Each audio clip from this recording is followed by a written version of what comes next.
Hey everybody, this is going to be my TBR for April. And for those of you who don't know, who haven't been following me for a long time, April is my birthday. So I actually picked more than my typical 7 books that I usually pick for my TBRs. I never finish 7 books in a month, but I picked 11 this month. Don't ask why.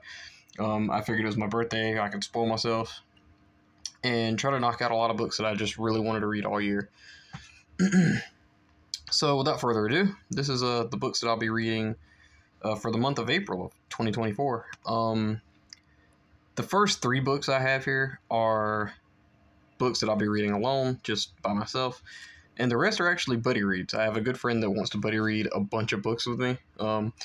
So yeah, that's very exciting. I'm super excited. So yeah, and actually my last book that I'll be showing you guys is probably the one I'm most anticipated for and the one I'm most nervous for. So, but you guys will see it when we get there. The first book I have here, I've actually already started. I'm on page like 35, I think. This is Scare Bear from the Bone Chiller series, and it's already really, really great. Probably one of my favorites already. I absolutely love it. The writing is a little different than the other Bone Chillers books that I've read. It feels more darker and more sinister. The writing, I guess. I mean, maybe it's just me. Maybe that's how I'm interpreting it. But yeah, this is Scare Bear. So far, so good. Can't wait to review this. Can't wait to finish it. But yeah, the next book I have no hopes of it being good, but it's easily a birthday book. You see a birthday skeleton on the front cover here. This is the Terrible Terror book from Shivers. Let's hope this isn't just a terrible book. I got this last year, and I've been looking forward to reading it. Or I might have got it the year before that. I can't remember. This guy on Facebook Marketplace, I think, or in a Facebook group chat or something, was selling this. Absolutely gorgeous cover again. I look forward to reading this. Well, I'm not going to lie. I don't look forward to reading this, but it's perfect for birthdays, so I picked it. Going on with the theme, with Bone Chillers and the rarest book in the series. I'm actually just blessed to have this book because it is incredibly hard to find. Thank God for good friends and good people, good collectors out there that look out for you. Yeah, I figured this will kind of fit the theme of a birthday. I mean, it's got balloons, clowns in the 90s were kind of birthday-ish. So yeah, I have no hopes on this being good either. Austin over at Monster Blood reviewed this, and he done like a quick video, and he's ranted about it a few times, and he says it's not very good. I don't have any hopes for it, but I'm just blessed to have it, and I can't wait to read it. The next book I have heard nothing about, and that is the Jack and the Beanstalker from the Graveyard School series. I've read 2 Graveyard School books so far. One was pretty good, actually pretty surprising, and the other was not very good at all. And this is the start of the buddy reads here. Maybe we'll finish all of these. I hope so. Absolutely gorgeous cover. I think that, Martin Agata did this cover, and I didn't even know that until the guy that actually sold this to me. He posted on Instagram, and he actually mentioned that Martin Agata drew some of these covers, and I thought that was really cool.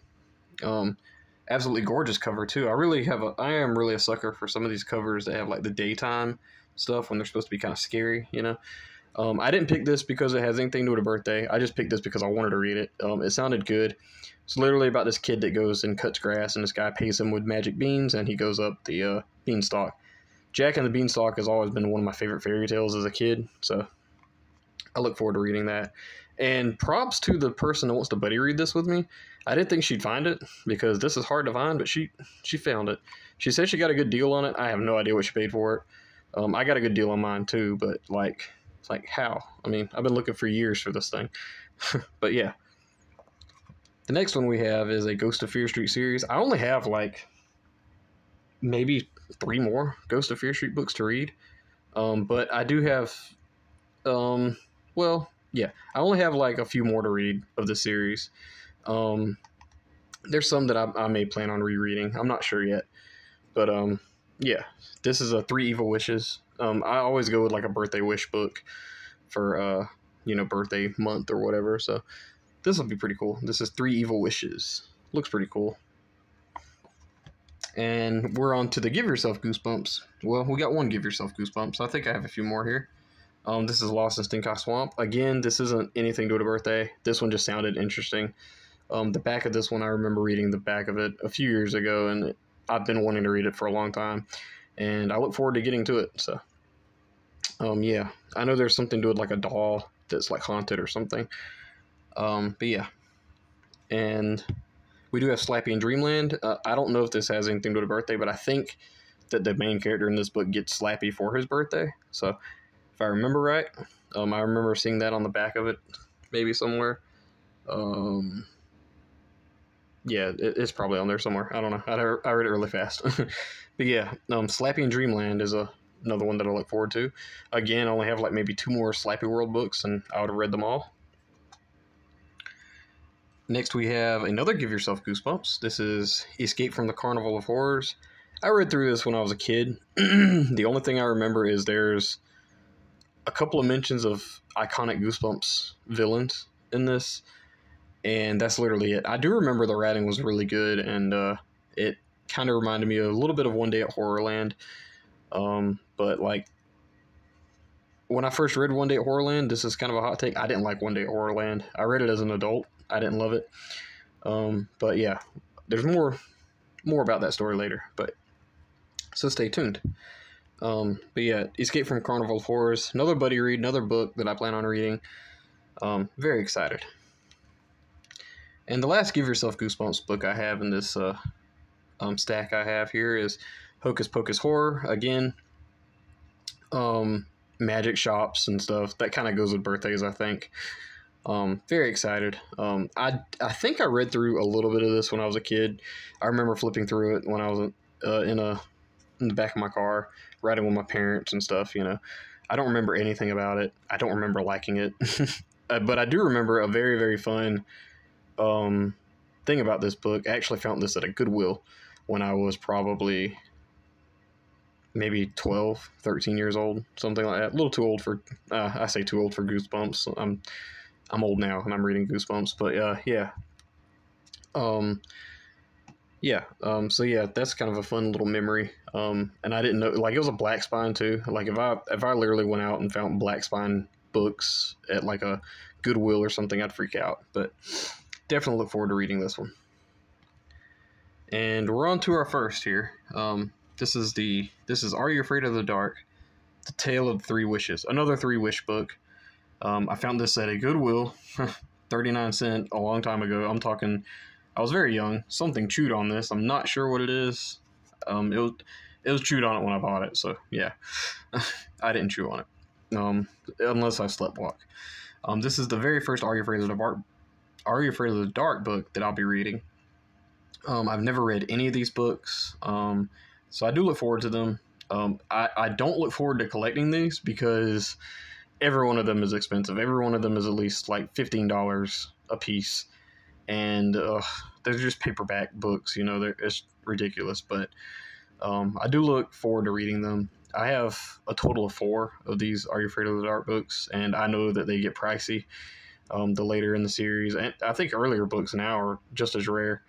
But yeah, I had this book for a long time. This does have like a weird field cover to it. It glows in the dark, so that's pretty cool. And I remember, like, I had this book for years, and I never even noticed that little symbol that says it glows in the dark. And I had it sitting on my bookshelf, you know, just sitting up, and it was glowing, and I was like, what? That's crazy. And I pulled it off, and I looked, and I was like, oh, it literally says it on the front.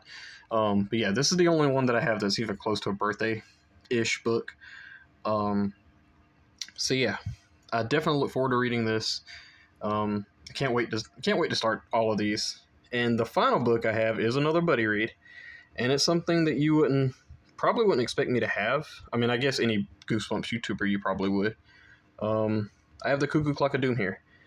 Now, for those of you who don't know, I've actually read this before. I've read all the original Goosebumps, all the Goosebumps Series 2000, all the Horrorland, all of the Most Wanted. I haven't read all of the Slappy World, and I haven't read all of the Give Yourself Goosebumps. And a little thing about me is I don't read things twice, typically. Once I read something, I put it up, and that's it. I'm done. I like to keep it, you know. But as I've gotten older, I started doing these things on Instagram called nostalgic reviews, which basically I just kind of reviewed Goosebumps books from what I remembered them.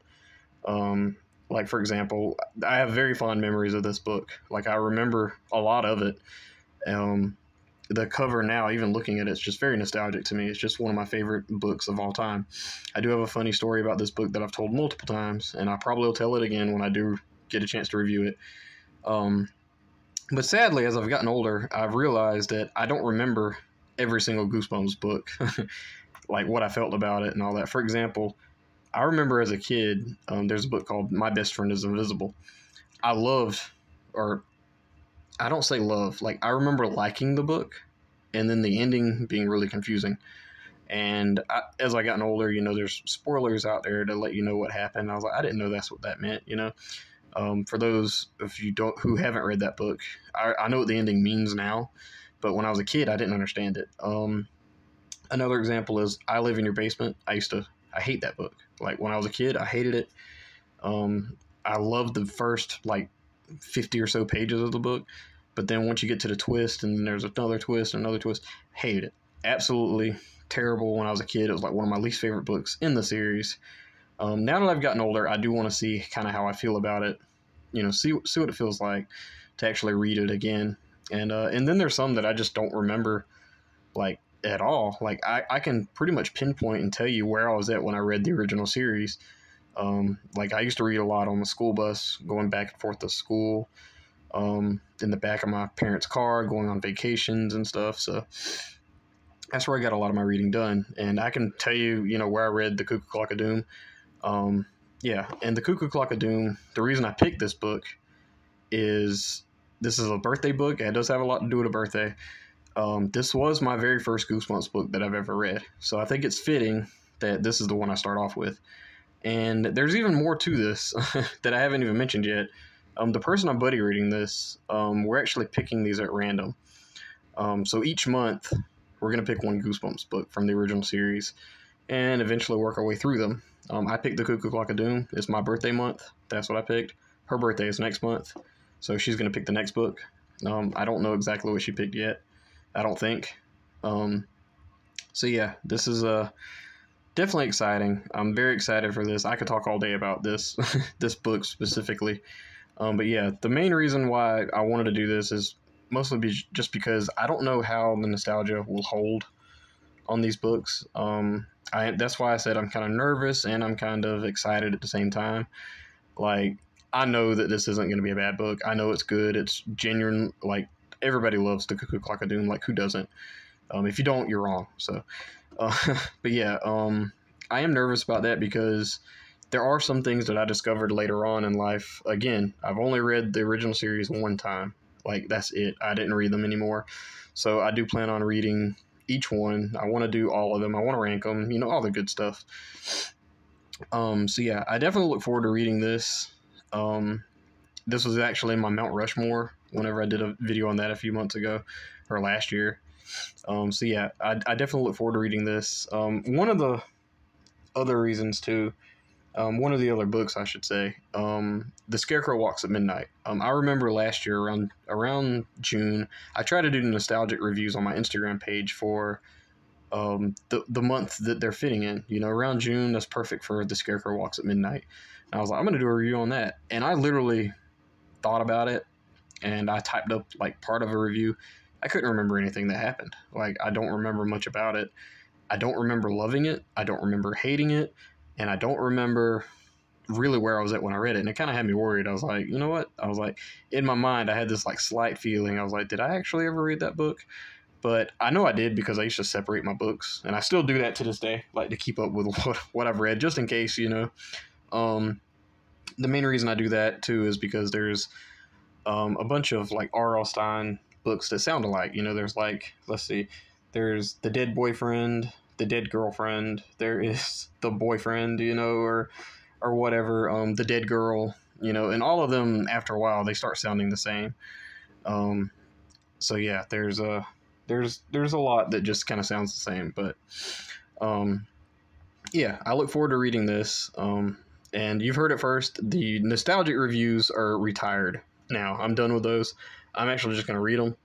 and just reread and just get some reviews out. And I'm excited to start this journey of reading the original series, all the way through, and just to kind of see what I think about them later on. Like I said, I do remember a good majority of the original Goosebumps books. I'm interested to see which ones I like, which ones I don't like as an adult. I'm thinking nostalgia is going to play a role in my reviews, because there's no way I'm going to be like, oh, well, that, like Welcome to Camp Nightmare is bad.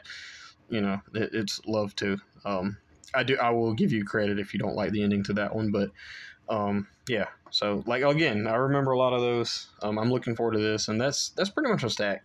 That's what I'll be reading for the month of April. I hope I get through all of these. I'm very, very, very excited for this. I can't even stress how much I'm excited to read this. Again, I doubt that I'm going to get through all of these books, but we'll see. So yeah, what did you think about any of these books in the stack I have here? I'm excited to, again, I'm excited to start the Cuckoo Clock of Doom. More than anything, I could just sit here and stare at this cover all day and just, reminisce about being a kid. It just brings it out in me. I'm sorry. But, yeah, the rambling. This book was on, this video is supposed to only be like 10 minutes, and we're pushing 17 minutes now. But yeah, again, definitely excited. What did you guys think about any of these books that you've read in the series? One that I wanted to mention too was Jack and the Beanstalker again. I haven't heard anything about it, and it sounds fantastic, just with the summary. So yeah, please let me know what you guys thought about these books in the comments below, or some recommendations for knockoff series, or not knockoff series, but books that are like Goosebumps or something. Just let me know in the comments below. But yeah, thank you. I think that's it, guys, and bye-bye.